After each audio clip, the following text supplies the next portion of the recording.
years of abuse in a relationship can sometimes make the victim snap. This is LaToya.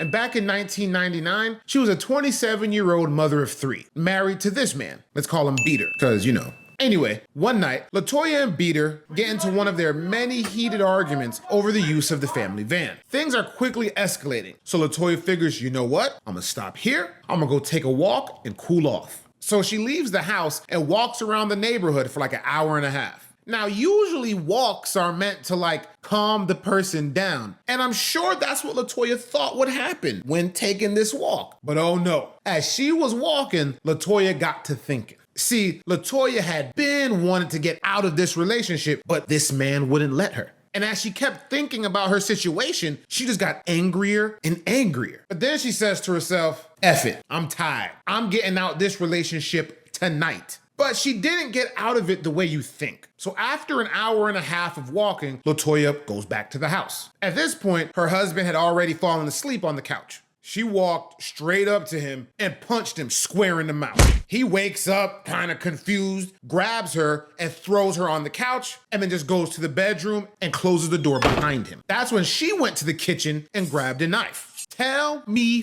why. She actually calls 911 while standing in the kitchen with the blade in hand and tells the operator she's about to stab this man. Then she hangs up the call. With the blade in hand, she kicks in the bedroom door, at which point her husband, seeing the intent in her eyes, gets up, retreats to the bathroom, and locks that door behind him. She then kicks down the bathroom door too. And with nowhere else to go, they kind of struggle for the knife. In that struggle, Beater gets juked up, after which she calls 911 again and tells them she just stabbed her husband. First responders rush the man to the hospital where he succumbed to his injuries. When interrogated by police, she told them everything. She says how she was just tired after the 14 years of abuse she suffered. I know what you're thinking. She was with him for 14 years? I thought you said she was 27. Yup, and she first got with him and got pregnant by him back when she was 13 and he was 17. I know in 2024, that sounds wild as hell. But if you're my age and from around the way, you know that that wasn't entirely rare back in the late 90s, early 2000s. Anyway, she was charged with felony murder and sentenced to life in prison. She has tried to appeal her case 6 times since she was convicted in 2003, but she was denied every single time.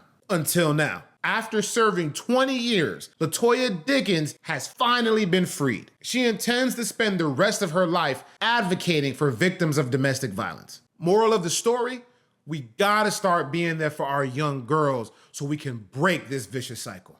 It's amazing. I can't even describe how I feel right now, but I'm so glad to be free. The rest of my life is gonna be about helping people get to where I am today, and that's on the other side.